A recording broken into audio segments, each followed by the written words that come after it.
Welcome to the Friends of Israel's Jew and Gentile podcast. I am your host, Chris Katulka, and with me is none other than the Jewish sage himself, the one, the only, Mr. Steve Herzig. How are you, sir? Oh, I am doing great. Your microphone. I am doing great, Chris. Hey, have you ever done this before? No, I've never done this before. I'm doing really good. I got to tell you, I made a stop yesterday because, you know, if somebody texts us at 424-1948, they get a sticker, so I dropped them off at my nephew's house.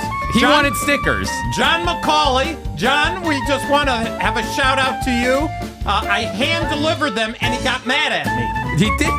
He got mad at me, too, you know. He got mad because he said, oh, the Jew comes, but not the Gentile. Well, you know, you got a mouthful, but I got a text full because he gave me a text. He goes, I get the Jewish guy, but the Gentile's not showing up, and they're getting hand-delivered. This is bupkis. Bupkis is right. Johnny McCauley got his hand delivery. I know some people are cranky. If you really cranky. They're cranky? Well, you could read some of the things. Where did mine go? I asked for them. Let me just go through the process here. First of all, I want to remind everybody, this is free. It's costing us which we're happy to do. Really happy to do. But what happens is they text us at 424-1948. That goes to you. A name, an address, and I want stickers. And sometimes I'm sitting there at night with the TV on, and it's I got my kids roaming around, and sometimes I'll get a bzz, and I'll look, and it's a amazing listener wanting stickers, which is great. Exactly, and we want to deliver on those, but then you send them to my wife. And then I put them in a thing and send them off to your wife. And in between proofreading and grandkids, she takes our 5 stickers, gives 10 stickers of those 5, so there's 50 of them, and puts them in a packet. Rubber bands those, gives them to me. When I come to the office, I bring those and give them to Aaron. Aaron then puts them on. You're giving away. You're showing us how unprofessional we are in this process. Look, we have you and me. That's it. Those are the employees here. That's right, exactly. We're it. Alice is a volunteer. Aaron is nice enough, and Lisa's nice enough, oversees that department. They mail it when they have in between other jobs that they're doing. So, all that to say, we want to get them to you as quickly as possible. In fact, we want to give more away at 424-1948. And people are asking for more. They're giving them out. I love that. I know. I had 2 people from church, Linda and Steve Mim, who love Friends of Israel, love Israel, my glory. I told them the story of Cedric Brown, who came to our podcast. Mm-hmm. He's pastor. And he said, I remember him. And I said, the sticker is a ministry. Can I have a sticker? Yep. We gave him plenty of stickers. Bada bing. And the first thing he did, put it on his phone. And I come to church on Sunday, and he says, Steve, there's my sticker. Okay, but now this is the thing, though, really quick, because we don't want to spend the whole time on stickers, but now Steve... Yes, we do. I love stickers. Now Steve sees everything. He can give away everything. That's right. I mean, if there's a pile of something, Steve's like, text us at 424-1948. We'll give you everything. That's right. In fact, for the first 34 people. Okay, here we go. 34 people. That's all it could be. It shouldn't be a problem. We only have 7 listeners. But the first 34 people that text Chris at 424-1948 that do not have a United States flag with an Israeli flag pin, if they will wear it, we will send it to them. They have to text Chris, I need a Israeli U.S. flag pin. Please send it to me free. I'm not joking with you when I tell you we were just about to go on the podcast and Steve sees this Oi to the World Cup filled with these pins and says, I want to get it to the people. Let's give him. He goes, look, the first 50 people. I said, how do you even know there's 50 in there? We only have 34. I love it. All right, so text us at 424-1948. We're going to couple some stickers with a pin for you if you haven't gotten that yet, and we'll be sure to help you in that way. Hey, Steve, but since our last podcast, the New York Post... Wait, Chris. Our highball. Yes. I did ask our highball if we would have a good show today. And he said, Now you ask me. That's perfect timing. That's the answer. Now you ask. Now you need me. 100%. So the Trump administration has done something very, which I'm actually thankful for here. Very thankful. You know, right now the kids are running the show on college campuses. You know, the prisoners are ruling the roost. They're taking over the prison. All that stuff. Whatever analogy you want to use.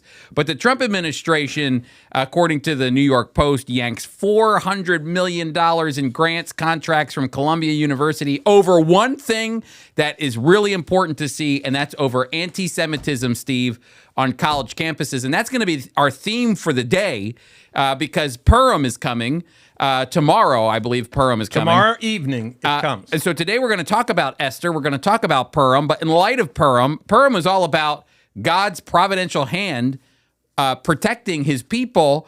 And you're seeing that was with something that took place 2,000 plus years ago.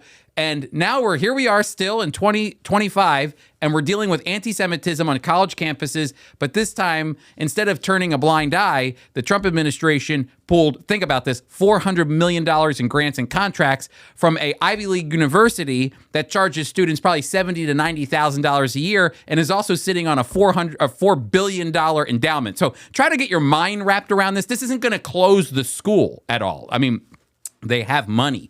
But at the same time, what Trump is doing, what the administration is doing, is saying using Columbia as an example, you better shut down the anti-Semitism that you're letting run wild on your campus. In fact, it says a federal anti-Semitism task force convened by President Trump and including the Departments of Justice, Health, and Human Services and Education, as well as the General Services Administration, announced that roughly 8% of the university's U.S.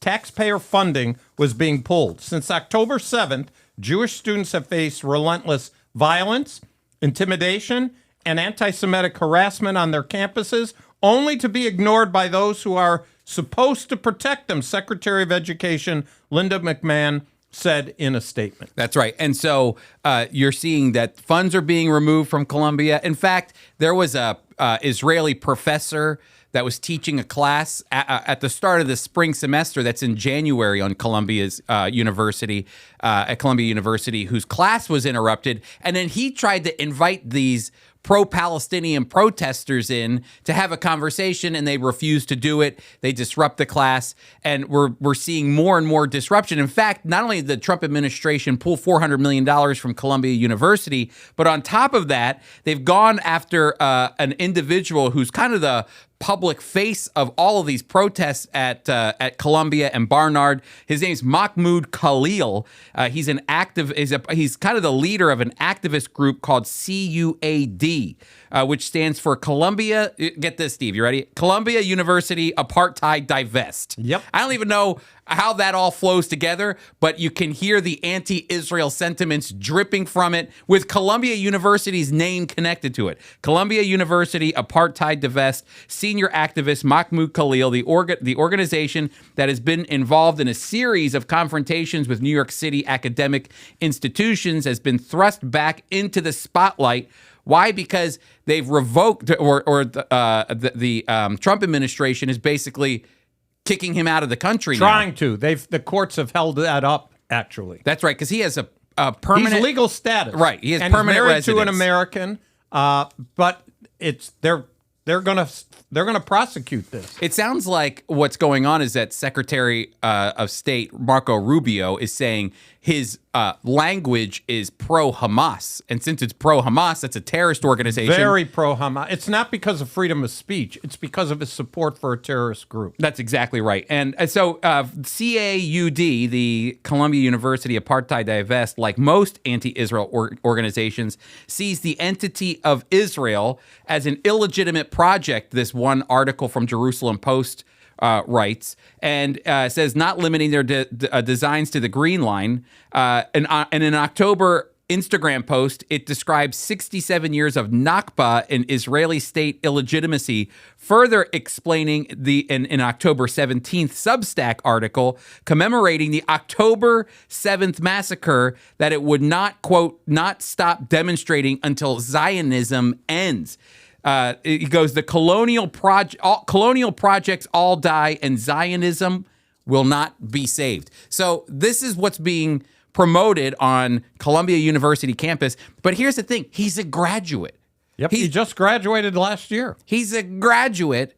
Why is he still on? He's on campus for one reason and one reason only: protest. And the big thing is that, did you know 66% of Jewish students believe that their college campus does not have the wherewithal to be able to prevent anti-Semitism? 66% of Jewish students, 83 or 84% of Jewish students, according to the ADL, I read this the other day, actually believe or have actually seen or witnessed or experienced anti-Semitism on their college campus. We're talking 80+% have experienced or witnessed it. 66% believe their campus doesn't have the capability to protect Jewish students who are studying on campus. And Columbia University, let's see if if $400 million changes their mind. That'd be a good question. A very good question. We'll have to see. Well, Steve, that's what's going on with kind of anti-Semitism, but all that kind of plays into the bigger picture.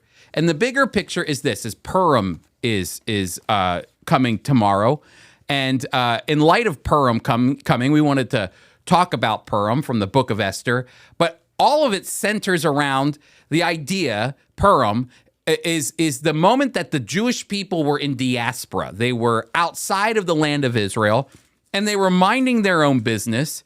They were going about their daily day, living in the Persian Empire. And all of a sudden, an individual who believed that the Jewish people don't follow our ways, they don't follow our laws, they don't keep up, they don't essentially bow down to us. They bow down to a higher power, their God. They don't bow down to man. Felt inferior and basically wanted to kill the Jewish people. He wanted to get rid of all of them because of the story that we're about to tell. But all of it developed over time from one man's thought becoming the genocide, the potential genocide of the Jewish people in the book of Esther, and anti-Semitism. And so we highlighted anti-Semitism that's going on right now. And now we're going to talk about anti-Semitism from the Bible. Steve, there are themes of anti-Semitism from 2,000 years ago to today. Even though we're a modern people living in an enlightened age, anti-Semitism is still the same. It's still here. Chris, this is just another time in Israel's history when it was 1 minute till midnight. That's right. 1 minute. There's a clock. There's an actual clock that's in Chicago. I've written about it. I think we've talked about it here a while ago. But there is a clock, and it keeps moving anywhere between 15 minutes before midnight, midnight being the hour when all humanity dies, so anywhere between 15 minutes before and as soon as a minute to midnight. These experts, philosophers, politicians, political science people meet together, and they move the hand of the clock towards midnight or away as it seems appropriate for the times in which we live. So according to the Bulletin of the Atomic Sciences, that's it. It's now at 89 seconds until midnight. But let's go through some of these things. You might be able to remember. David had a 1 minute to midnight moment. Mm-hmm. He was a young lad at the time, and there was Goliath. And Goliath came out, and he was challenging the armies, and nobody wanted to go out and fight. And David, as a young man, went and saw King Saul, and they were saying, you're just a little kid. You don't know what you're doing. And so he said, wait, he would go against God? He said, I will go out there.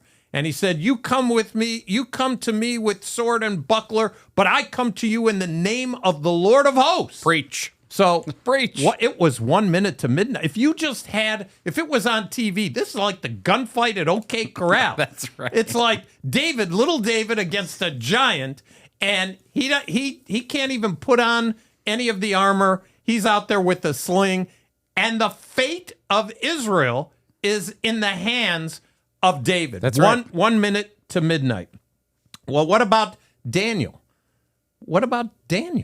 Daniel, and especially his friends, I think of his three friends, they're supposed to bow down. Mm-hmm. They compromise. It's 1 minute to midnight for them. and they just say, we're not going to bow down. And God came through.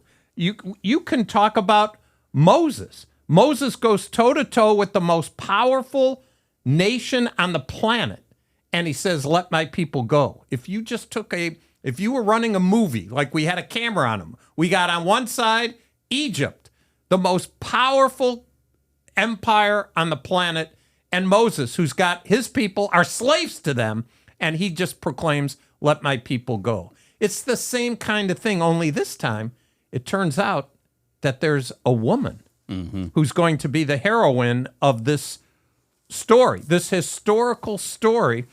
And there was a little drama, very typical and understandable of trying to hide your Jewishness. You know, Chris, in Jewish history, there have been many Jews who have tried to hide their Jewishness because of it. It prevents them of advancing in culture. It could prevent them from advancing in life. Yeah. They could die. Yeah. So it's understandable. My spirit animal behind me, Theodore Herzl, his argument before 10 years before he died, his argument was, hey, look, how do we prevent anti-Semitism? Just stop being Jewish. Just assimilate into your culture. You don't have to wear a kippah. You don't have to do this. You don't have to keep that. Just be like the people that you're around. That was a lot of philosophy of Jewish people in his day, and some philosophy of Jewish people today as well. And does it work? Historically, even if you convert or even if you assimilate, does it work? The answer is no. Over time, no. No. No matter what you do, if you are born Jewish, when there is extreme anti-Semitism, look, Adolf Hitler is going for 1/16th. 1/16th of the blood. And that there are people, Chris, who were guarding concentration camps who ended up in the concentration camps because the SS had spies and they found out that they had Jewish blood in their lines. So, and you remember, you and I had just a month ago, we went through Yad Vashem together in Jerusalem. And one of the displays in Yad Vashem, the Holocaust Museum and Memorial, struck me, I'd never seen it before, that in the Warsaw Ghetto, there were several, maybe it was 300 or maybe even 3,000, I forget what the number was, Jewish believers.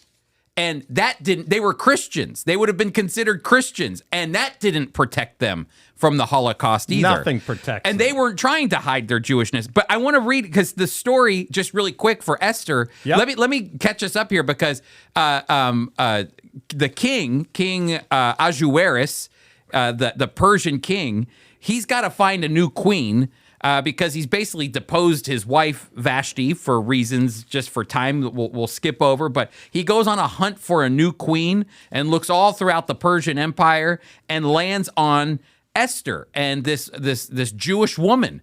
But what's interesting in Esther chapter 2, verse 10, Steve, is exactly what we're talking about here. It said Esther in this competition. It's a beauty contest. It's a beauty contest. Oh, man, growing up, Chris, we had, in our synagogue, we had contests, beauty contests for costumes. Did you? Oh, for the Purim costume? Purim costumes. You got an award, and the gals were dressing up as Vashti or as Esther. And then there was, hey, now I have a real white beard. But back then, I took cotton balls. I took my mother's cotton balls, and I glued them on. That's great. All over the place, and put it on my hair, and wore a robe. And went to synagogue. Those were the days. I bet you had a great time doing that. That must have been right up your alley. That was right up my alley. But this is what Mordecai says. It says in verse 10 of chapter 2, Esther had not revealed her nationality and her family background because Mordecai had forbidden her to do so. That's interesting. So even Mordecai is telling Esther family, hey, you might want to just keep it on the down low. Keep it down. You want to win this contest? Don't say anything. That's exactly right. Keep it undercover. Go stealth. Go stealth. Just blend in with everybody else, and nobody. Pretty hard for our people to blend. That's right. It's what probably made her stand out. Also, is the thing that she probably spoke very loudly, and everybody knew. That's right. Who's that person shouting? And Esther said, me shouting? No. This is normal voice for me. That's right. But Mordecai says, try to keep it down. Don't announce your nationality or your family background. And Steve, that's going to play into the drama because later on, Esther is going to become, like you said, the heroine, but she's got to overcome a fear. It's funny, you and I had just mentioned, and we saw this article that David Schwimmer, the actor, and Gal Gadot spoke at an ADL, I am Jewish. I'm Jewish. Isn't it interesting that they got up and they were saying to other Jewish people and Jewish celebrities, it's okay to announce your pride in being Jewish. It's almost the same. Like, we don't really want to talk about it. We don't want to bring it up because, there might be connection. Think about what's going on Columbian campus. The Jewish students. Oh, you don't want to do that. You don't. You're just trying to get from one class to the other, and you can get attacked. In fact, Chris, on the campus at Columbia last year, students who had mezuzahs on their dorm room doors had them had all kinds of stuff written all over them. All over the doors. All over the doors. Because they were saying, hey, not loudly, they had a little mezuzah on their door. That's it. Now they're identifying as Jewish, and it's open season. And that's the drama that you're going to see Esther go through, is that she's going from this, keep it down, let's not talk about it, and Mordecai encouraging that, to now Mordecai is going to be the one Mordecai was the one that said, let's not talk about it. He said, just don't tell anybody. And we're going to get to that point in the story where it's Mordecai that's got to go, you got to tell somebody. If you don't, somebody else will. That's right. Because help will come from somewhere else. That's what he said. But Steve, help us out here because she's married to the king now. She's a queen. Yeah, she dipped in oil of Olay for 6 months. Do you know that? No. You learn a lot about cosmetics here. She was in oil for 6 months? Listen, each young woman's turn came to go to King Ahasuerus. After she had completed, now listen to this. Now, my wife likes certain perfumes and all that kind of stuff, but 12 months preparation. Are you listening, Chris? According to the regulations of women, they had regulatory commission on cosmetics. And here's what it is. For thus were the days of the preparation apportioned 6 months with oil of myrrh, oil of Olay, and 6 months with perfumes and preparations for beautifying women. So we talk about, God's providence, miracles. How does this all work? I know one thing. When she came in for her time, he smelled her before he saw her. Yeah, 100%. And that wasn't cheap back then. No. That was very expensive. They were dipping every day for a full year. My wife Karen's grandmother, Grandma Ruby, amazing godly woman, and she had skin. She lived to be 100, and she had the cleanest, smoothest skin. And everybody always asked, what do you do? How do you do that? And every night she would take olive oil and put it on her hands and rub it over her face, and she always gave credit to the olive oil for her smooth skin in her 80s and 90s up to 100. Free advice. Don't send any money. Chris is giving you ladies free advice. Get some oil. What can I do? Olive oil, and you're in good shape. Get your free stickers. Get your free pins. Free advice. Free beauty advice. That's right. Coming from two ugly guys. That's right. Someone help me with my gray beard here. So, Steve, Mordecai actually in this process, the Jewish writing is amazing. Honestly, it's God's writing, but he uses the Jewish story, and there's always a plot twist in the Jewish story. It's a great story. It really is. And here's Mordecai, kind of as the story's building. There was an assassination attempt on the king. Chapter 2. That's right. Mordecai finds it out, and that's going to play out later on. And they wrote it they kept it in the records, but nobody said, even in the story, you forget about it as you continue to read. That's right. So let's get to the chapter 3, which really begins. You kind of get this buildup that the tsurus begins. That's right. Positive things are happening for Mordecai and Esther. We have a queen now. This guy's protecting the king. All these great things. But chapter 3 takes a twist because now we have a new character introduced, Haman. Haman, you got tsurus with Haman because he wants people to bow down to him. The Jewish people won't bow down. They believe in one God and only one person to bow before, and that's God himself. Haman is very perturbed, but he has an inside track to the king. And he's like the second in command, basically. That's right. And he said, Oh, I love this, Chris. In there is a certain people. They're not like us. They want to undermine you, King. They're nothing but trouble. So if it please you, we could get rid of them and increase the coffers by 10,000 talents of silver. So the king listens to this advice. Oh, look, there's people who are not in my best interest. We could get rid of them. Oh, and then we could get money from them. Haman, that sounds good to me. You know, it's interesting to kind of see, I don't know how much similarity there is, but with Joseph being in Egypt. Here you have a king, Ahasuerus in Persia, and then you also have Pharaoh, going back to the story of Joseph. And then you have Joseph, who's second in command, and Haman, who is second in command, and you're comparing these stories. And one is, bringing a blessing to the king, to Pharaoh. And what happens is Pharaoh, even in the midst of the most difficult famine of it, what seems like Egypt's history, what happens? They're blessed because of the way that Joseph was able to, through a dream and administration and organization and all that, create an environment that would eventually welcome the Jewish people in, his family in, Jacob and his family. Think about the other story. Destroy the Jewish people, and hey, guess what? We'll even collect some money by destroying them. But the twist is actually the opposite. In the story of Joseph and Pharaoh, it's what I think is amazing is when Jacob finally arrives to Egypt, Jacob blesses. I think he blesses the Pharaoh. Remember that story? He blesses the Pharaoh, which you go, who's in charge here? He blesses the Pharaoh in the name of the God of Abraham, Isaac, and Jacob. But then on this flip side, you have a completely different upside down situation. It's like the upside down world where now, instead of the Jewish people, a blessing taking place, there's a curse happening. And I think we're about to see the story unfold. It's just an interesting parallel I saw there. This story for Jewish people is when you just say Purim and you smile. If you're Jewish, you just say it's Purim and you smile. Chris, I know you've been to Israel during Purim. Yeah. What do you notice? What do first-time people who happen to be there around Purim time, what's the thing that they talk about as it relates to Purim? Just celebrating. Well, what do they usually see? You're in the bus. Oh, everyone's in a costume. Everyone's in a costume and in the bus. Anybody I've ever taken, what's going on here? Look at these kids. They're all dressed. We're smiling in the bus. What's going on? Oh, we say it's Purim, and they're happy. Kids are walking along with their parents, and they're dressed. When I was a kid, we went to synagogue. You were, as I said, you were Mordecai, you were Haman, you were Ahasuerus, you were Esther or Vashti. Now they're Teenage Mutant Ninja Turtles.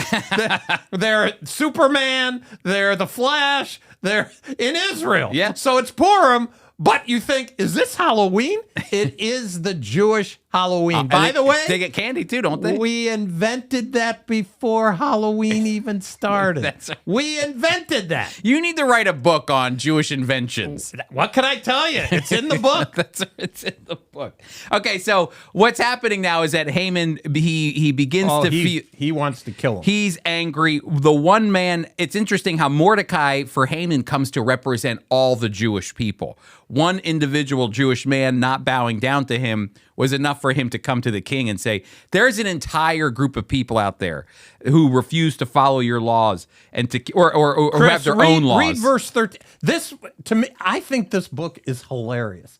Okay, you ever see Princess Bride? Yes. Okay, this language in verse 13, how dead is a person? Comes from the book of Esther. Again, we invented that. But the line by Billy Crystal is he's not really dead, he's mostly dead. Do you remember that line? Well, when they give this proclamation, Chris, it's not, hey, on this day, we're going to kill you. Read what the proclamation says. Dispatches were sent by couriers to all the king's provinces with the order to destroy, kill, and annihilate all the Jews, young and old, women and children, on a single day on the 13th day of the 12th month, the month of Adar, and to plunder all their goods. How dead are these people supposed to be? 3 levels: destroy, kill, and annihilate. They're not mostly dead. They're dead. That's right. That's the proclamation, to kill all the Jews. Chris, Here's where we say at certain of Jewish holy days or holidays or feast days, Chris, if Purim didn't happen, in other words, if this decree was allowed to go through, Jesus Christ wouldn't be here. Mm-hmm. Why can I say that? Because he would have destroyed the Jewish people in the Persian Empire, and the Persian Empire spread from Persepolis in the middle of Iran all the way through to Israel, where all the it was all over. It spread throughout the entire. It was the known world at that time. If all the Jews died, there'd be no Jesus Christ. Exactly. That's important because once again, shock of all shocks, Jesus is Jewish. Yeah, you're kidding. Jesus is Jewish.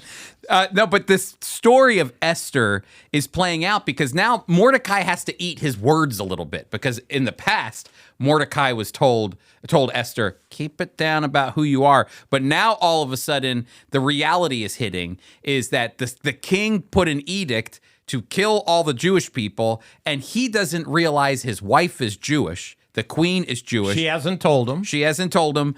Keeping a secret. This is why you don't keep secrets in marriage, okay? But it could have prevented all this stirrus to begin with. But then the reality is that here in Esther chapter 4, Mordecai has to turn the story around. And Mordecai says this in verse 12. When Esther's words were reported to Mordecai, he sent back this answer. He says, do not think that because you are in the king's house, you alone of all the Jews will escape.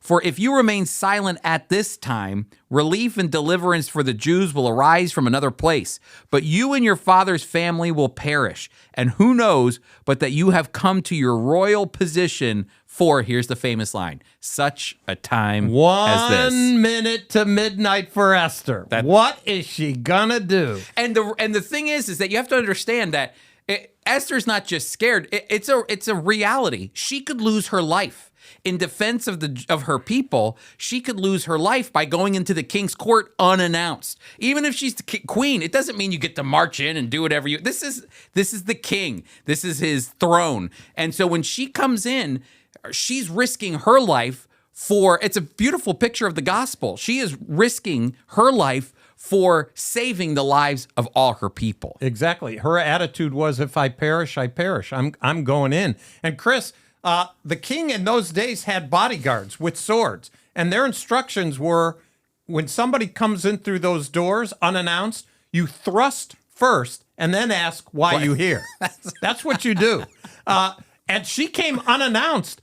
Unless he held out his scepter, she's a dead woman. But he did hold out the scepter, and wouldn't you know it, what does she do?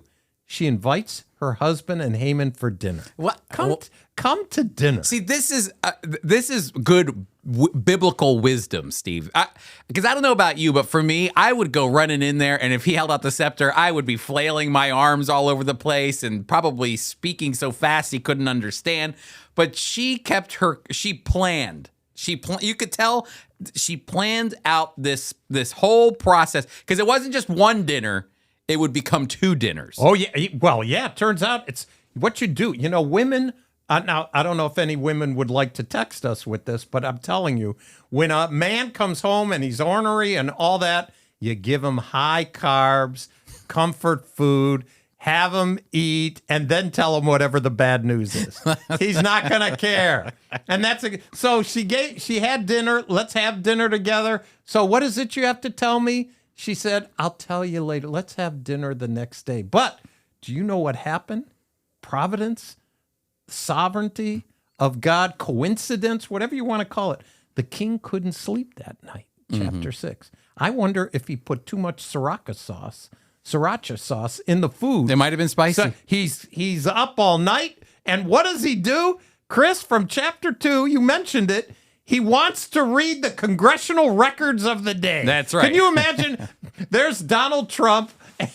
He's with Milana, and they say, hey, what went on in Congress? Let's bring the records. That's right. I mean, that'll put you to sleep for sure. 100%. Very official documents. He would have been reading them with the goal of just sawing logs. That was his goal, to dream, not to have to read those things. And what did he read, Chris? He read about someone saving his life. And what did he ask? He asked, these questions are unbelievable in the timing of God. To me, miracles are great. Any kind of big miracles. Walking on the water, Jesus did that. Feeding of the 5,000, manna from heaven.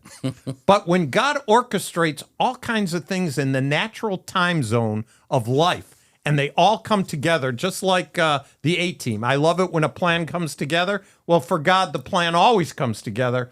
So who's bebopping around the castle at the time the king can't sleep? Of course, Haman is walking around and he hears the king. Can I say something really quick in relationship to what you just said? Because I just have been doing a radio program on this, and it deserves the conversation because you nailed it. It's that I think in Jewish circles and in Christian circles, when it comes to the Messiah, when it comes to the kingdom, there's for some reason in both the Jewish circles and in the Christian circles, some hold to God doing exactly what you just talked about, that God moves through history to get us to the place where he wants us. And at just the right time, boom, it will happen. But events took place to get us there, okay, that were God ordained. Sovereignty of God moving things along. The other is almost like things happen haphazardly and boom, now God did it. You know, there are people who believe, oh, Jesus' second coming, that will fix everything else means nothing. We're not going to look at any signs. We're not going to look at what's going on in the world. We're not going to, look at the signs of the times. Jesus is, boom, just going to come and fix it. There are Jewish people that say Israel shouldn't even exist right now. There's an ultra-Orthodox group Nutria, Kutria or something like that actually believes that Israel shouldn't even exist today because it's not a part of the plan of what God is doing. The Messiah is going to come and boom, fix it like that. I take the other angle and look at the fact that God moves through history as well, putting all the pieces in place for his coming, for these big boom moments. And here it is. This is a big boom moment. It's a big boom moment, but it happens, like you said, Steve, in natural time. And the guy can't sleep. And what's happening? He's going, who did we celebrate this person? Who is this guy? Who is this guy? And who's coming to find out? Haman. That's right. What should be done for the man who honors the king? I think this is so. I think God loves comedy. This is comical. 100%. So Haman is thinking, the king, look, it's the middle of the night and he wants to honor me and I get to pick how he's going to honor me. I'm going to tell him I want a Rolls Royce with all the trimmings. I want the booze to be in the back seat with the leather seats. And I want a megaphone as the Rolls Royce goes all over the place. Hey, guys, this is how the king treats for the one who loves him. Everything is great. That's right. And what happens? He finds out as all this is taking place, it's Mordecai. Do it for Mordecai. I would have loved to seen Haman's face. All that. So now, again, remember. Things are tipping. Well, that's the thing is that there are these tipping chapters. Chapter 3 is a tipping chapter because everything's working in Esther and Mordecai's favor. In chapter 1 and chapter 2, chapter 3, everything changes. Haman enters the scene. And now Haman's having his day. Haman's going from the pride filled his head and his heart, and he thought it was him, but now he's got to be the one that carries the horse that was what did I say, Mordecai on top of it, and saying announcing how wonderful this man is that he couldn't stand. But they still have another dinner. They still have another dinner. That's the point, is that things are tipping, and there's still another dinner that's coming. That's right. And at that dinner, finally, after 6 months of dipping and perfuming and being married, pruning, and all that, being a queen and struggling, should I tell him, not tell him, feeding him, not feeding him? Finally, she tells him. And he gets so angry. And he said, he runs out, he's red with rage. Who would do that? So what does Haman do? On those days, royalty was on, like, those furniture around swimming pools at hotels, lounges. They would lay or half sit on lounges. So that, at least in my mind, Haman realizes he's in trouble. He's on top of the king's wife, Esther, pleading his case. He's on top of her while the king is angry. He turns around and is this what I get now? Look at what it is hilarious. That's right. You know, Steve, you and I laugh through this because we know the other side. You know, we know the other side of the story. And that's the reason why Jewish people can get dressed up in costumes and cheer and celebrate. It's because we know the other side. There's joy. There's joy in knowing. Very important. Even in the difficult moment the minute before 12 o'clock. What did we say? 1 minute to midnight. 1 minute to midnight for the Jewish people. And yet what happens? God delivers them providentially. His name isn't even mentioned in the book, but it screams God's providence, God's sovereignty, protecting, providing for his people. And we know on the other side, and that's the reason we can celebrate, because his people were protected. And but the king has a problem, though. Do you know time. The king has a big problem. Big time. He already decreed that they die, and the king cannot remove his own decree. If it's sealed with his signet ring, not even the king. His wife's Jewish. He knows that. His wife, Haman, was the one that set all this up. His wife is pleading on her behalf for her people. There is nothing he can do about changing the decree, but he still is the king. So what does he do, Chris? He still has an option. Yep, he creates a new law. He creates another law. And you talked about the gospel. There is a decree. The man for the one who sins dies. Man, once in the day you eat thereof, you will surely die. Not even God can change that decree when sin came into the world. But God is God. Mm-hmm. He can make another decree. He can work with what has already been proclaimed without violating his holiness. And that is by sending Christ. In this case, what happened, his other decree is, you know what? The Jewish people can defend themselves. And Chris, I love this because you know what happens here? They did not take a spoil. That's right. Oh, Chris. And they could have. This is the biggest. All Jews are money hungry. All those Jews, all they care about is money, money, money, money. Those Jews, hey, it's in the book. Mm-hmm. They could have taken a spoil, but they weren't interested. All they wanted, the text tells us, all they wanted to do was live their life. Live, that's right. That's it. They wanted to live.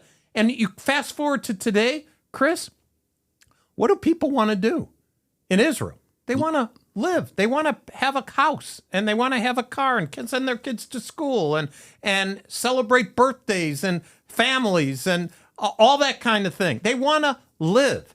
And just like here, it's happened today as well. There's people who don't want them to live. That's the story of anti-Semitism. Because it's you know, I was thinking as you were talking, is that Haman is also found in Antiochus from the story of Hanukkah. So you have Haman, you have Hanukkah, the story of Antiochus. You see it all throughout. You even have a Hitler.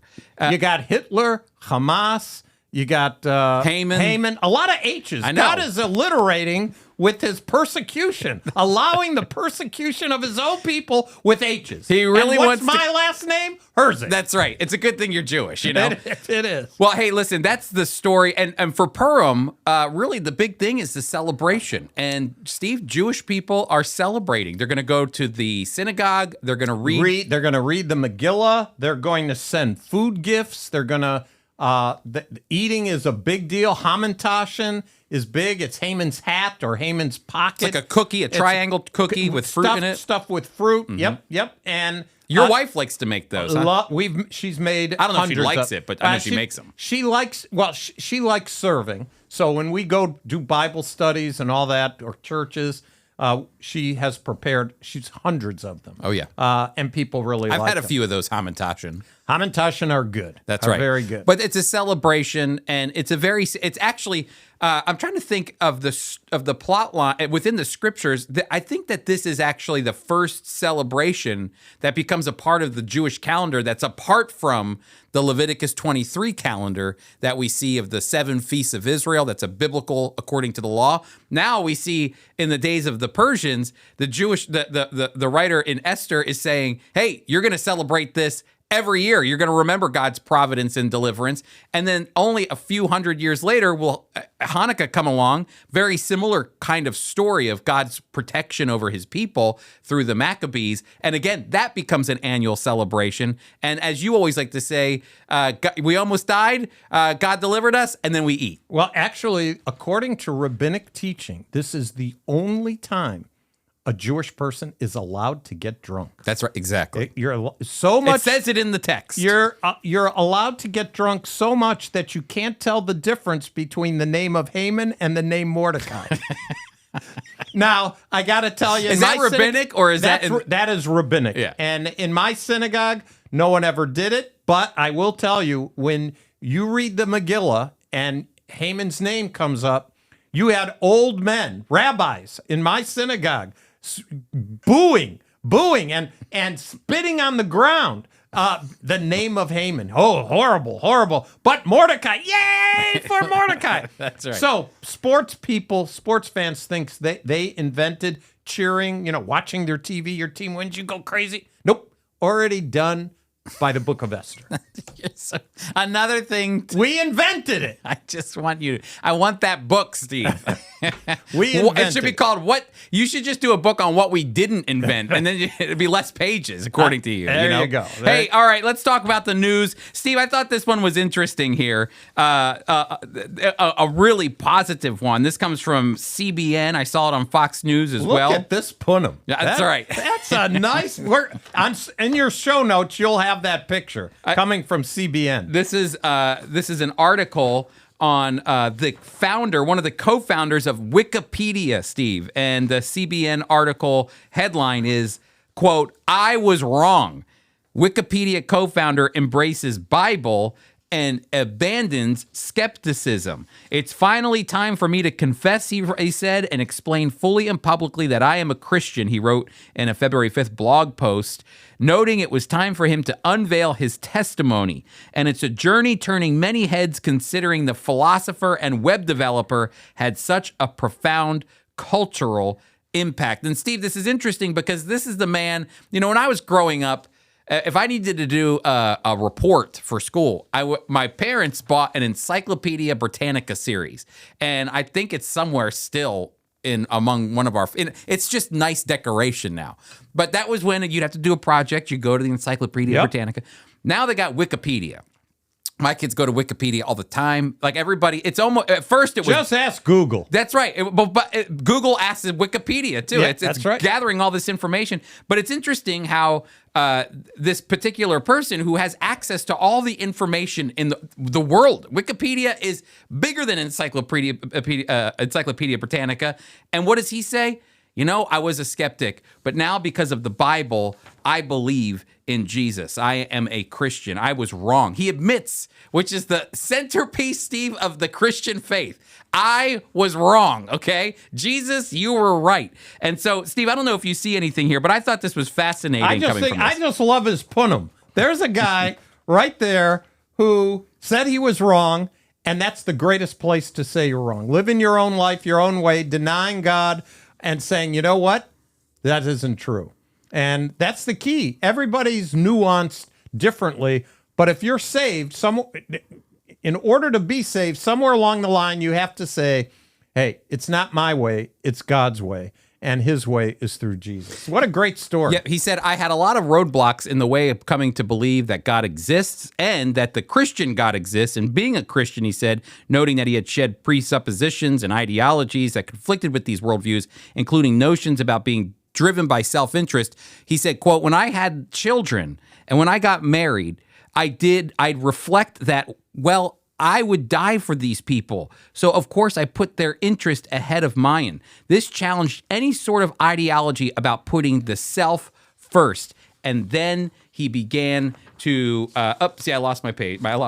He began to ponder and look at the secular culture and question it, which is good. It's a great outlook. He said, I wasn't convicted of my sin. I didn't have anyone preaching at me at all. I was just reading the Bible. It just takes time because it involves an entire shift of worldview.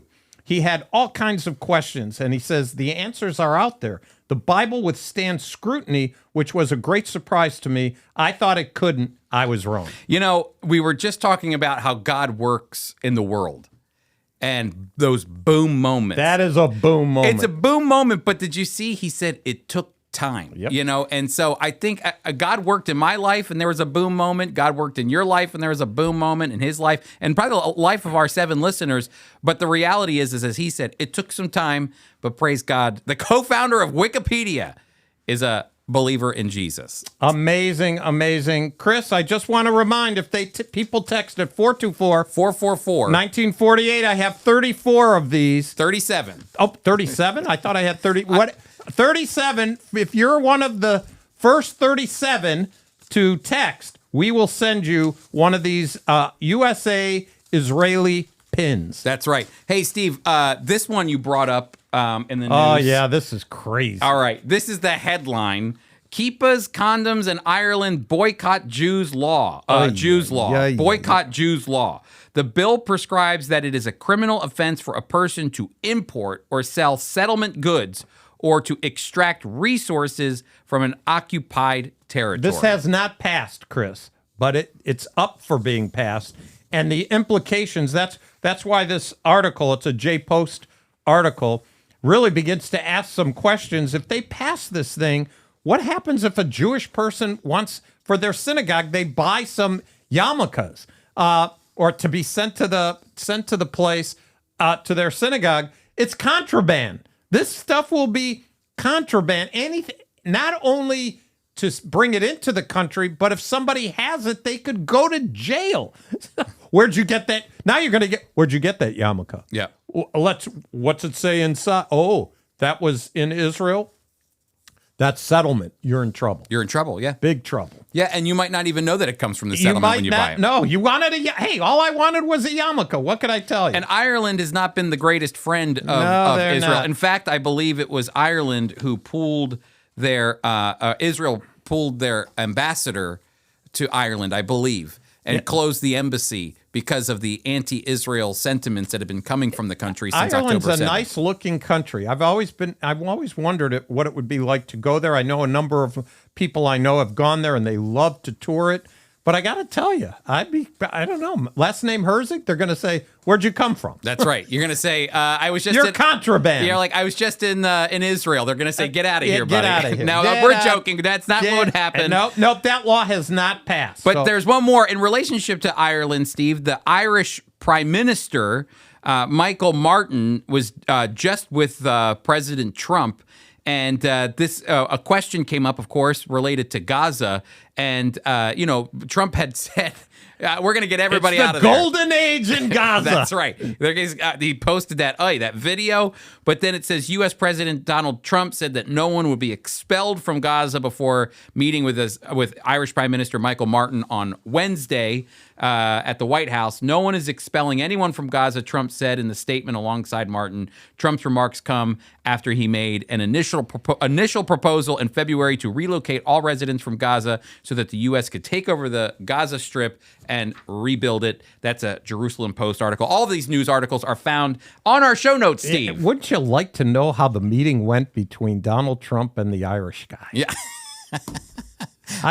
I'd like to know. Hey, just a reminder that we actually have a great class coming up. It's going to be Joe Zhakevich tomorrow night, Steve. Dr. Joe, who was a intern at the same time with Chris Katulka. That's right. My counterpart, my good friend, Joe, is going to be teaching a class, God's Many Names, looking at the many Hebrew names of the Lord throughout the Old Testament. And Joe is a Hebrew University graduate, a Harvard University graduate with a PhD. What's he doing on our show? I have no idea. I wonder how he would do on the podcast. He would be fantastic. He might be like, what are you guys talking about? But Joe, you want to check him out. You want to check out Dr. Zhakevich's class, God's Many Names, by going to foiequip.org. There you can register for his class coming up starting tomorrow night. March 13th, and it goes 2 weeks, March 13th, and then next Thursday as well. And then in April, we have a class coming up where you get to hear a Holocaust survivor's story.